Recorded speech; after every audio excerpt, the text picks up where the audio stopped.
chocolate emporium. Oh, you did? Yeah, we're getting traditions.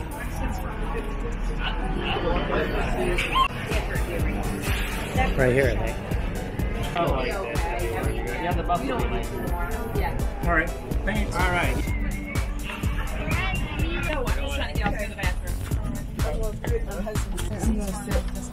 One person right here. Well, they were like leather, weren't they? This used to be called the Town of Eden. The Town of Eden was owned by the state of Massachusetts, and it was given to us in 1820 as part of the Missouri Compromise. Y'all remember that? Missouri, of course, came in as a slave state. Maine, of course, came in as the free state. So in 1820, Massachusetts decided to let go of this. We latched onto it. And then in 1918, the name of this place was changed from Eden to Bar Harbor. All because of that island straight ahead of us and the sandbar that attaches that island to this one here. Another name change was made in 1918, and that's of the mountain that we're going to be going up today, Cadillac Mountain. Used to be called Green Mountain. The name was changed in 1918, not without some controversy, however, and we'll get into that story later on in the day.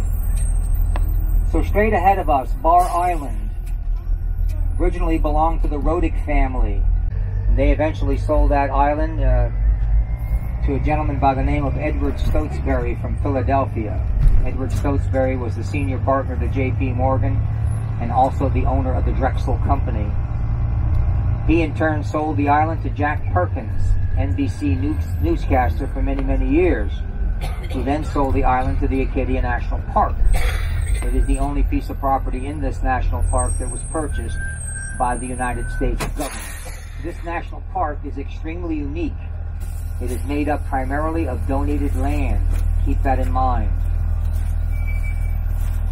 Only one small portion was purchased by the government. Inside, you'll take a look at the Bar Harbor Club. Back in the good old days, if you didn't have any money, you were not wealthy, you need not apply for membership. Only if you had wealth did you belong to the Bar Harbor Club. Still in business, however, today, of course, anybody can belong. It doesn't make it. You're able to walk down Bridge Street and walk straight across the sandbar if you want to get over to Bar Island. As you can see, the tide is coming in now, Peter, and he will be more than happy to extricate your car from the sandbar. And he also will be able to teach you a lesson in how to tell time in the future, and he does that by charging you $800. You'll learn how to look at your watch after that. Not only the CEO of Campbell, but also became full owner. That building back there was sold to the Seacoast Mission in 1972 for $1. They just sold it last year for $3.2 million. On the left-hand side, where you see the sign for the Wonderview Inn, there was a mansion up there, and you can see partial foundation of it, that belonged to Mary Roberts Reinhardt. She wrote murder mystery novels. That was her claim to fame. Also, she was the first murder mystery novel writer to ever sell more than 1 million copies, and the book was The Circular Staircase. First one to ever sell 1 million copies. You'll see a lot of partial foundations on your left and a lot of stairways today leading nowhere, but there were mansions in the good old days. On the left-hand side, you can see the Blue Nose Inn is sitting on top of a partial foundation that at one time was known as Mizentop.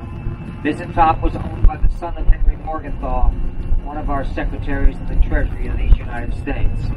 Clepstone Manor, left-hand side, that was a house, now is a bed and breakfast. So a lot of you wealthy folks chose this corridor. This used to be called the Gateway to Bar Harbor, also Millionaire's Row. Over here on the left where the guardrails are, take a look up from the guardrails.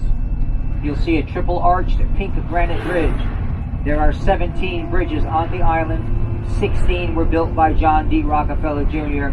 And of course, we'll cross that bridge when we get to it. Here in this bay, with an eye out towards the Atlantic. If any British vessels were ever foolish enough to enter the bay, they of course would be quickly spotted, fired upon, and driven away. Entering the Hulls Cove entrance of the Acadia National Park, and we're going to be traveling up Paradise Hill. Paradise Hill is the last motorized road built in this national park.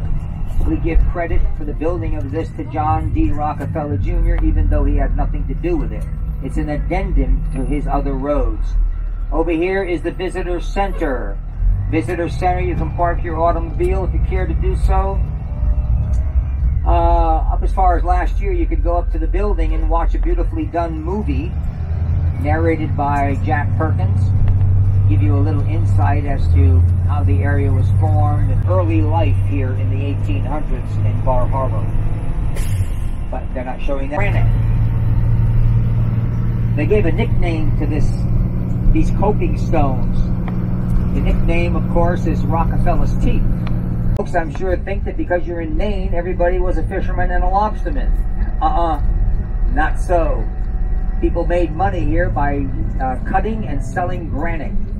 Huge in the 1800s. We supplied granite to places like the Omaha, Nebraska Courthouse, Philadelphia Mint, portions of the Washington Monument, and many monuments at Gettysburg, including one of my favorites, dedicated to Joshua Lawrence Chamberlain.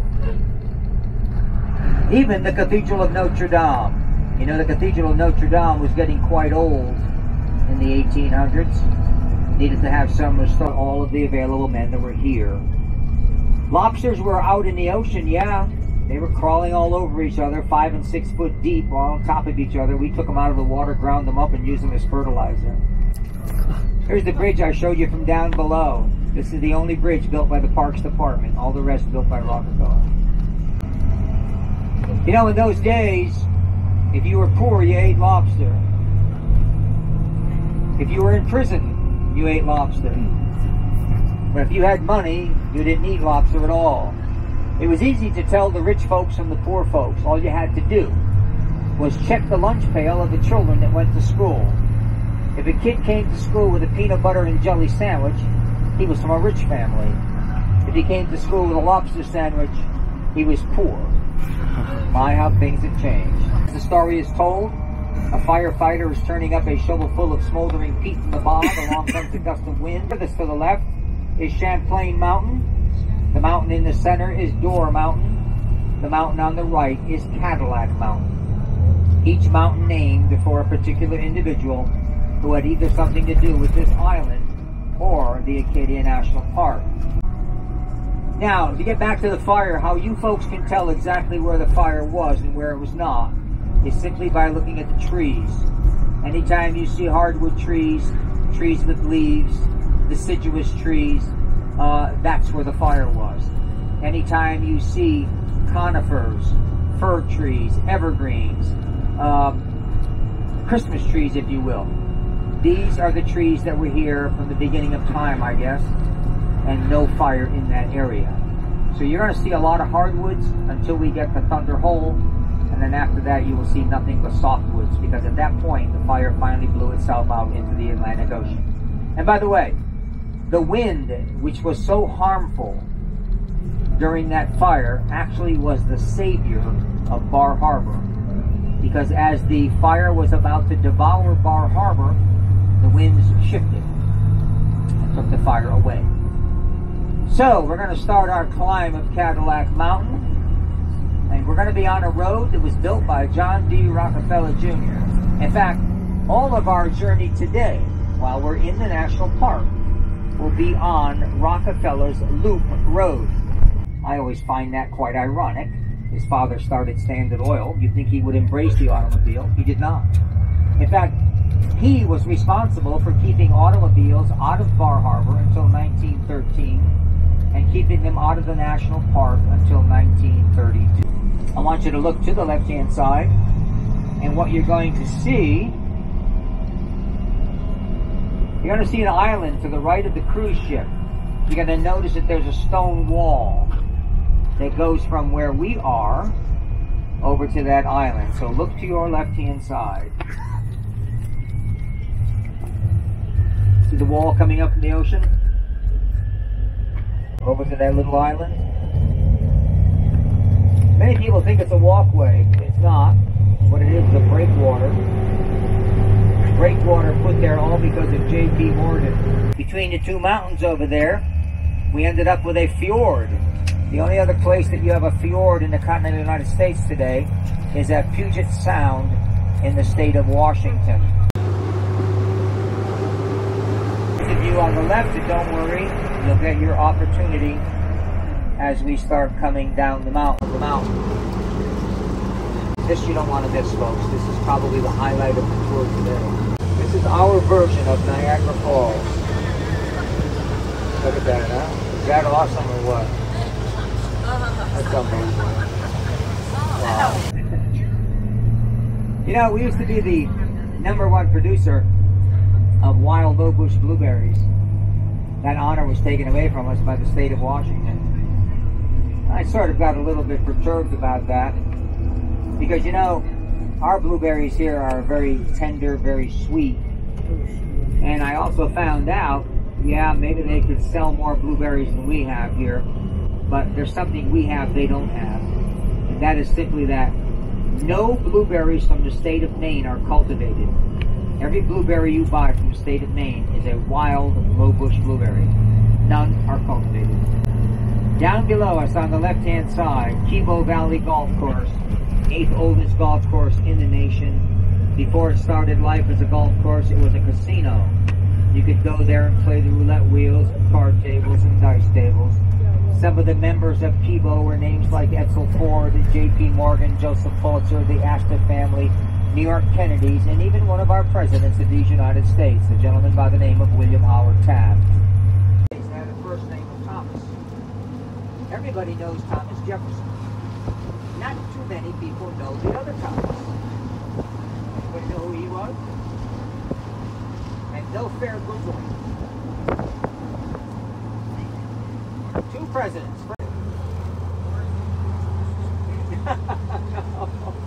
I'll give you the answer on the way. You have a lot of fish. Take a look over here. You'll see these islands out here, the Cranberry Islands. You'll notice that there are houses on the island. That's because people live there all year long. You have a lot of fishermen out there and a lot of lobstermen. So we'll catch all of that later. So we're at the top of the mountain. Today, it won't be bad up here. As the months progress, however, it gets progressively colder on top of the mountain. When we get towards October, as a matter of fact, it'll be 25 degrees colder up here than downtown Bar Harbor. I remember being up here one November 5th. Believe this or not, folks. It was so cold up here, I saw a politician with his hands in his own pockets. Imagine how cold that's got to get for that to happen. Restrooms over here to the right at a little store. Maybe pick up some items, I don't know. If some of you folks are not on the ship and you want to come back here tomorrow to see a beautiful sunrise, this is where you'll do that, right up this area here. And by the way, the sunrises up here are absolutely beautiful. Down below us, take pictures of Bar Harbor, the ships that are in the harbor. 5 Porcupine Islands. Believe it or not, none of those islands belong to Bar Harbor. Even though Bar Island belongs to the Acadia National Park, all those islands belong to the town of Goldsboro, across the water. As a matter of fact, if you're on the ship, you are not in Bar Harbor. You are in Goldsboro. So, here's the way I work my tours. I'm a little bit different than the other folks. When you step off this bus, you look at your watch. 15 minutes later, you come back. That way, everybody gets at least 15 minutes. Folks up front, they get a little extra, but that's okay.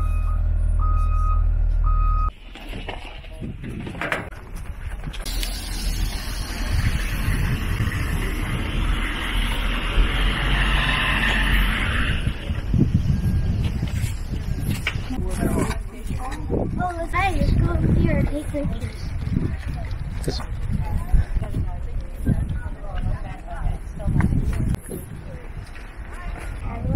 Yes, Cadillac Mountain. Or the top of the Cadillac Mountain.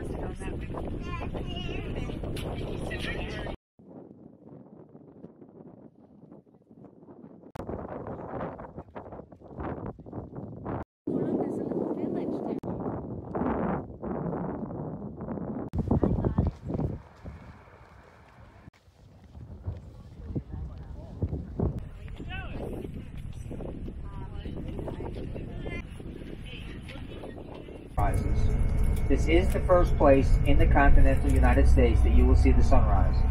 5 or 6 years, there was nothing on top of the mountain. Along comes a gentleman by the name of Francis Clerg. He decides to not only put another hotel at the top of the mountain, but to offer rail service, steam-powered locomotive to get you to the top of this mountain. Stay at the hotel if you like, or use the round-trip ticket to come right back the mountain, back down the mountain. The price for this excursion was $2.50, round-trip ticket. Okay. And they said, well, we didn't want to have to tend to any land so far north and so far east. It's a good thing that today Congress does not act that way. Yeah, I mean, we should be thankful of that. That, you need only one signature, that of the president. You don't need congressional signatures. So we can get some votes out of that? Maybe. So in 1919, it then became a national park. But its name was Lafayette, in recognition of the help that was given to us by General Lafayette. Now, you want to see what the beaver population can do to a tree. Take a look over here to the right. Put it right down with their teeth. A lot of people think that they do this for pleasure, or they don't. If a beaver doesn't utilize its teeth to cut through a tree, the teeth will continue to grow. So much so that the beaver will not be able to eat at one point. So what they do when they're actually trimming their teeth is what they're doing. And by the way, you know what the leading cause of death is to the beaver population since we don't trap anymore? I think you guessed it. Getting hit by falling trees.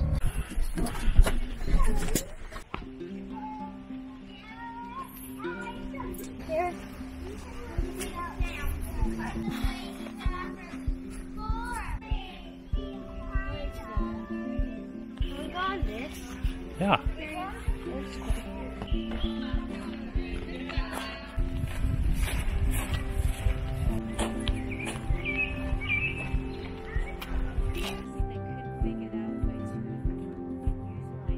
Oh, it's so nice here. It's beautiful.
I can't imagine the winter time, but that's what he did. So maybe that was good. Maybe that was really good. Don't know. Here's another bridge here, built by John D. Rockefeller Jr. Look at the beautiful stonework. You would think that this stone was cut by machine. It was not. It's all done by hand. All cut with a hammer and chisel. Some very, very nice work here in the island. Living there. Lodges primarily are built by the males. The females really don't have anything to do with the building of lodges. I'll tell you a funny little story, folks. About 8 or 9 years ago, I had somebody on my bus, and they claimed that I kept harping on the subject of Only the males build the lodges. Yeah, your driver, well, he must be a male chauvinist. Yeah, right. I got 5 daughters. I'm no male chauvinist, trust me. But yeah, she brought it up to the boss, and the boss said, gee, that's not like Santo. He's not like that. So I temper this now by saying, yes, in fact, it is the male that builds the lodges, and it is the female that does all the damn work. So that way I don't offend anybody. So these are built by the males.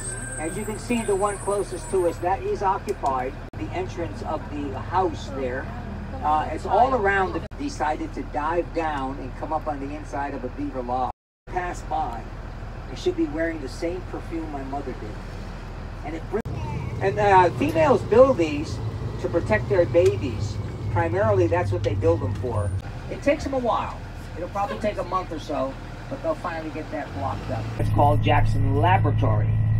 Jackson Laboratory is the world's leading producer of genetically altered mice.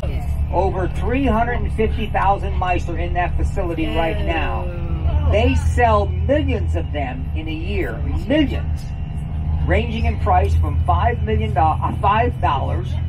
to $500. They concentrate on things like cancer, leukemia, AIDS, what are the other bad things? Lou Gehrig's disease and all that. But they do mundane things like baldness, obesity, find out where is that gene, exactly the things that Jackson Lab does. So there's a lighthouse on the left-hand side that went computerized. First one on the East Coast. Egg Rock Lighthouse, sitting on that rock. Now, check this place out. Down by the water's edge. Take a look at this mansion down there. 67 rooms. This was built in 1911. Renault was a very wealthy German who came to America to vacation. Right now, the front side is partitioned off. You cannot get to the top of the mountain from the front side here because we have nesting peregrine falcons on the mountain. Babies up there. There are 3 chicks. They're called fledglings, I guess. Rungs embedded in the granite here on this picture. These are rungs you have to use because you have no foothold. You see a guy up there. People get into trouble on this mountain. So far, like I said, my wife and I have been coming here since 2000. We know of 5 deaths here and 27 serious injuries falling from this mountain. Heading on up to Sand Beach. There was a ship that was wrecked here in 1911.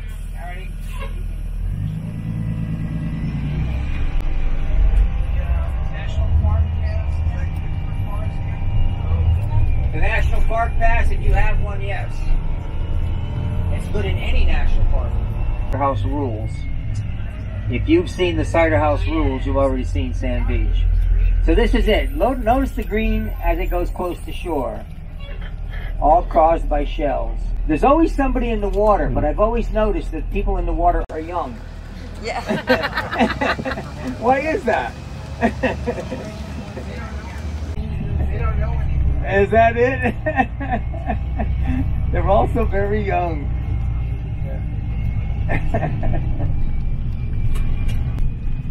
Get yourself down into the viewing area. I don't believe it's going to be making a bit of noise today, but you will at least get an opportunity to take a look at the cave there, and just to realize that the water gets into that cave, goes back about 65 feet, hits the back wall, and before it can extricate itself from the cave, another wave comes in, and that's what creates the explosion.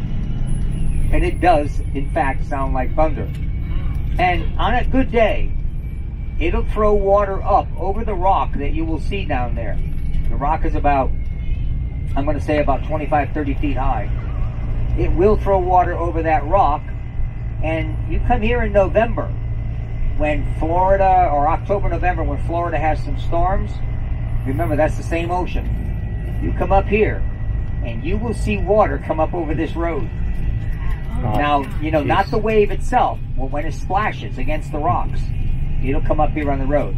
You see the evergreen trees over here on the left, straight ahead? My wife and I were here one day when water was coming up over those trees, hitting the rocks and coming up over the trees. This can be a dangerous place. We've had a lot of loss of life here. Stay within the guardrails. Again, today I can't even imagine that it would create any problems. But still in all. Okay, let me just square this up because we should have another bus coming through here in a second.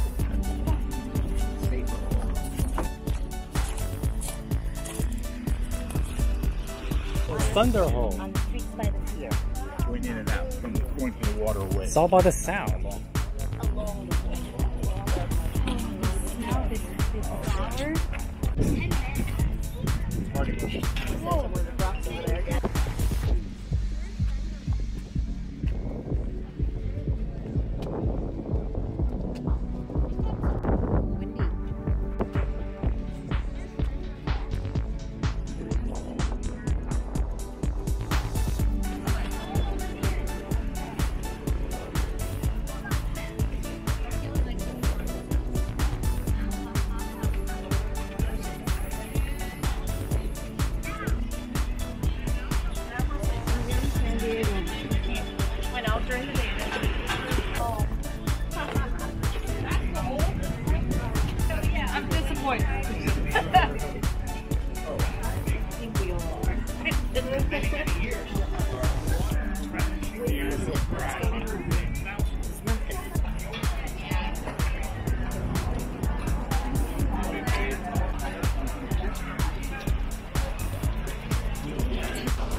So this is a calm hole today.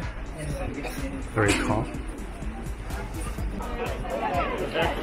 It makes this weird sound. It did make kind of like a loud sound there, but it wasn't that loud.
Can you blame him? This happens all the time here. You put out a trap close to shore, you catch a lobster. Not so. Most of the time, you're not going to catch any lobster until you're 20 or 30 miles offshore. That's where the lobsters live. The only reason they're coming so close to shore at this time of the year is because they have to shed their shells. Think about it. How does a lobster grow? Does the shell grow along with it? Nope. Gives it a new shell, which in the beginning is the consistency of unset jello. Then that turns, after about a week and a half or so, into something the consistency of a bicycle inner tube, of which this is what it feels like. I'm going to have somebody pass this back. By the way, this is Lillian, and she's nice. She won't bite. She's been trained. She will not bite you. Say all. Most lobstermen, when they look at lobsters coming out of a trap, if they do have a tremendous amount of females, they will throw them back into the water. If it is the only thing that they're catching, they are allowed to keep some. But they'd rather not go through the hassle. They take your license away, and you will never get it back. You know, I don't know if that's the best way to do things, but I will say this to you: it is very effective. Most people, and I'm going to say 99.9%, toe the mark. They don't want to get into any trouble harvesting lobster. 2 years. Fast forward to 1918. Remember earlier I told you folks in 1918 we made a decision to change the name of our town. Instead of the town of Eden, we changed it to Bar Harbor. At that same town meeting, we wanted to change the name of our mountain. Instead of calling it Green, the consensus of opinion from the politicians was to change it to Cadillac. When people asked why, they said, well, because Cadillac was the first owner of the island. No, Lomé was the first owner. The name Cadillac was borrowed from somebody else. They said, you're paying homage to the wrong person. It's wrong. Politicians wanted it their way. So from 1918, the mountain was called Cadillac. The only problem was that nobody recognized the name Cadillac until 1932. And why did they change their minds in 1932? Well, that's the year that the road was built to the top of the mountain. The idea being that the governor would show up, he would make a speech, cut the ribbon, and then he would officially open the mountain road by driving his automobile to the top. Governor made the speech, cut the ribbon, was about to step into his brand new Packard when somebody said, you know what, wouldn't it be nice if you let a Cadillac go up the mountain? Well, I think they said it in different words, but anyhow. The first car to officially drive that mountain road happened to be a Cadillac automobile because of that. And from that day forward, everybody shrugged their shoulders here and just said, well, okay, from now on we accept Cadillac Mountain. So that's how it all came about. Okay, we're back in town. Everything that you're looking at has been here since the 1800s. Case in point, this restaurant over here. This was a nice establishment way back then, still running strong today.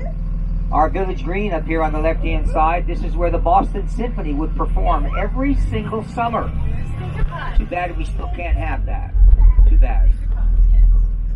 The clock over here on the village green, for $2 a week, you would get the job to wind that clock. That was your job. Today, of course, that's all electric. Doesn't need to be wound up any longer. This store right here next to the Psychic, this used to be a grocery store owned by the same family since the 1800s, descendants of the same family. About 6 years ago, it was sold to someone different, and it's not a grocery store any longer. Everything else here, 1800, except the two banks. The First National Bank here has a clock at the face of it, done by the master, Louis Comfort Tiffany. He's the guy that started that deal about putting the stuff on glass. What is that called? The foil. And then you put your lead on it, stained glass. Louis Comfort Tiffany, the only one in the world, is on the front of that bag, right there. Okay, I want to thank you folks for coming with me today. We're going to get this beast parked, and then I'm going to put down that step stool, and when you exit the bus, please give me your tickets. Hope you had some fun. Hope you learned a little information that you were not aware of beforehand. Please have a safe trip to wherever it is that you guys are headed. And hopefully we'll meet again.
shore path.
Around here, are there lobsters?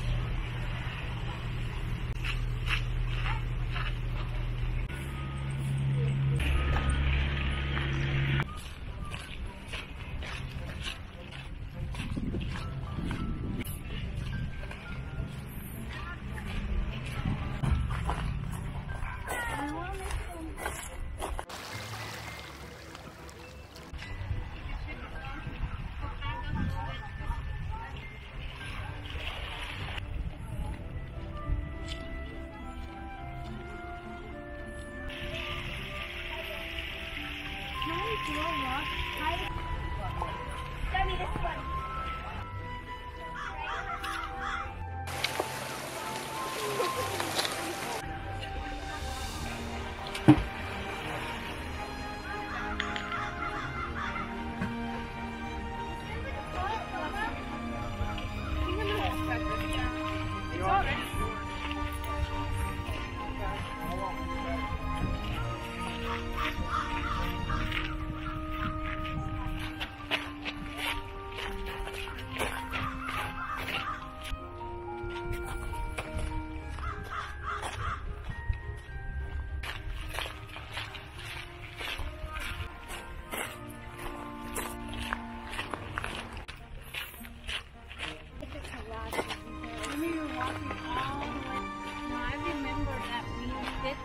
He's right.